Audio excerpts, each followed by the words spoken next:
At some point in your life, you changed what you believed about something important: your health, your finances, your children's education, your political understanding, because an expert told you to.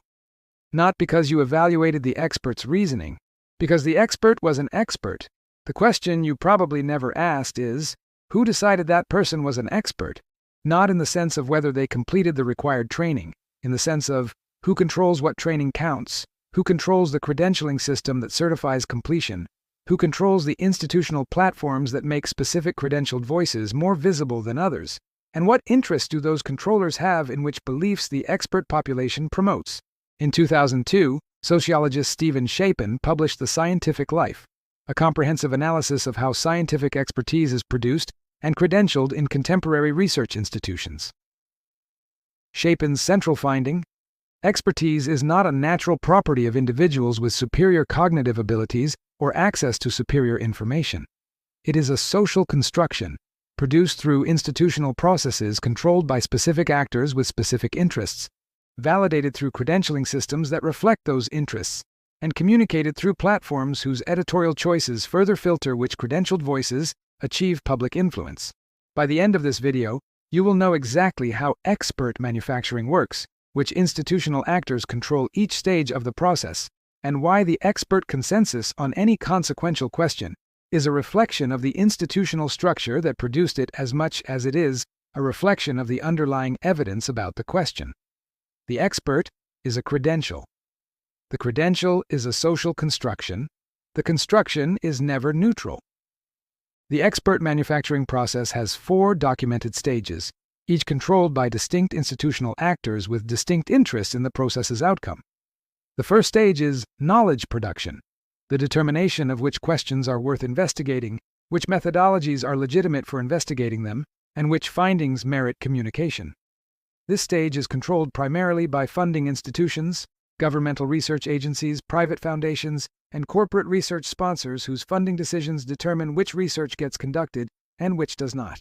Science studies scholar Philip Murawski documented in his 2011 Science Mart the most comprehensive critical analysis of the commercialization of scientific research in the contemporary literature that the shift from primarily governmental to primarily private funding of scientific research in the United States from the 1980s onward has produced systematic effects on the direction of research. Research programs investigating questions relevant to funder interests are funded. Research programs investigating questions potentially threatening to funder interests are defunded, and the aggregate research output of the scientific community increasingly reflects the interests of the private institutions that fund it. The questions that the expert population knows most about are the questions that someone with resources found worth knowing about. That selection is never neutral. The second stage is credentialing, the certification that a specific individual has completed the training and assessment processes that the relevant institutional system recognizes as qualifying them to speak authoritatively on specific topics. The credentialing stage is controlled by professional associations, academic institutions, and licensing bodies whose criteria for certification reflect the institutional interests of the existing expert community.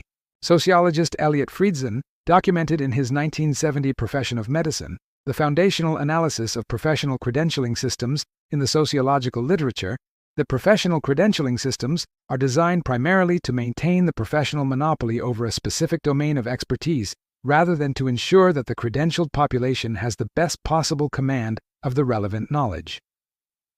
The credentialing criteria reflect the incumbent expert community's interests in maintaining its authority position. They require trainees to master the existing knowledge base, adopt the existing professional community's values and epistemological commitments, and demonstrate the social skills required for institutional membership. This means that the credentialing process produces experts who are excellent at producing the kind of knowledge the existing professional community values, and poor at producing knowledge that challenges the professional community's foundational commitments.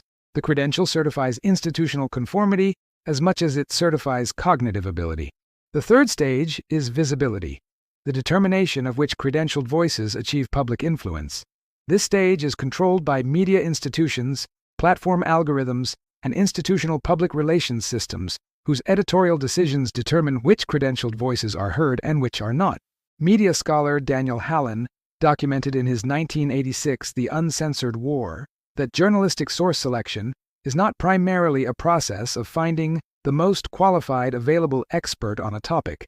It is a process of finding credentialed voices who can be relied upon to provide comments consistent with the institutional norms of the media outlet's primary audiences, the legal constraints the outlet is subject to, and the relationships with institutional sources the outlet depends on for continued access. The credentialed expert who consistently produces quotes that challenge the institutional norms, legal constraints, or source relationships of major media outlets does not become an expert whose voice reaches public audiences. The credentialed expert whose institutional position, institutional affiliations, and institutional behaviors make them reliable sources for institutional media outlets is the expert whose voice circulates in public. The expert who is visible is not the most credentialed. They are the most institutionally compatible. The fourth stage is consensus formation, the process by which the credentialed visible expert community's aggregate positions come to be represented as the expert consensus on specific questions.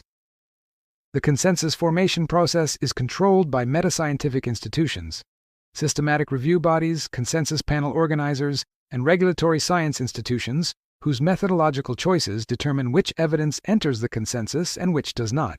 Philosopher of science Naomi Oreskes documented in her 2010 Merchants of Doubt that the consensus formation process is vulnerable to strategic manipulation by organized interests who understand that delegitimizing the consensus process can be more effective than engaging the underlying evidence. The documented campaigns to manufacture doubt about scientific consensus on tobacco, asbestos, acid rain, and climate change all targeted the consensus formation process rather than the underlying evidence, introducing credentialed voices who challenge the consensus from within the credentialing system, while their funding from interested parties was systematically obscured. The consensus is most credible when the consensus formation process is most transparent about which voices it included, which it excluded, what criteria it applied, and what interests the controlling institutions served. Here is where the expert manufacturing analysis produces a precise diagnostic for expert claims evaluation. The four-stage expert manufacturing process produces specific markers in the experts it generates, markers that are visible once you know what to look for, and that allow assessment of the institutional interest reflected in the expert's claims. Wait. Look at the structure again. The first marker is funding lineage, the institutional chain of funding that produced the research the expert's credentials are based on. Experts whose foundational research was funded by institutions with specific interests and specific outcomes have credentials that reflect those interests as much as they reflect the underlying evidence. The disclosure of research funding is the minimal transparency requirement for expert claims evaluation, and the absence of disclosure is itself informative. The second marker is credentialing institution alignment, the alignment between the expert's credentialing institution's interests and the positions the expert advances. An expert credentialed by an institution with strong ties to specific industries, governmental agencies, or ideological constituencies will consistently produce expert claims reflecting those connections, not necessarily through deliberate bias, but through the selection effects of the credentialing and hiring processes that produced and maintained the expert's institutional position. The third marker is visibility mechanism, the institutional platform through which the expert's voice reaches public audiences. Experts who appear on specific media outlets, in specific policy contexts, or through specific public relations channels are visible because their voices are institutionally compatible with those platforms. The visibility mechanism reveals the institutional interests that have selected the expert's voice for amplification. The fourth marker is consensus position, the expert's relationship to the formal expert consensus on their topic. Experts who consistently challenge consensus positions from outside the mainstream are either detecting genuine consensus failures or serving the interests of actors who benefit from consensus challenges. Experts who consistently affirm consensus positions from within the mainstream are either reflecting genuine consensus strength or benefiting from the consensus's institutional protection. The pattern does not stop there. The most consequential contemporary development in expert manufacturing is the AI system's capacity to generate expert-sounding claims without any of the institutional processes that the expert manufacturing system uses as quality control. The AI system that produces confident, specific, well-structured analysis of consequential questions is producing the surface features of expert output without the credentialing, funding review, peer review, and institutional vetting that make expert claims evaluable through the four-stage diagnostic. If this investigation is worth continuing, Signal it. The algorithm reads that as a vote for independent analysis. Here is the applicable lens. The expert is a social construction produced through a four-stage institutional process. Evaluating expert claims requires evaluating the institutional process that produced the expert as much as it requires evaluating the content of the expert's claims. The four-marker diagnostic. For any expert claim that influences a consequential decision, identify the funding lineage of the expert's foundational research, the credentialing institution's alignment with specific interests, the visibility mechanism that brought the expert's voice to your attention, and the expert's position relative to the formal consensus on their topic. These four markers do not invalidate the expert's claims. They contextualize them, providing the institutional framework within which the claims were produced and against which they can be evaluated. The next video in this investigation will show you exactly how the four-stage expert manufacturing process applies to three specific contemporary expert claims in public health, in financial regulation, and in technology policy, and what the institutional analysis of each claim reveals about the interests reflected in the expert consensus those claims represent. Subscribe so you are there when it publishes. The question is not whether experts are manufactured rather than discovered.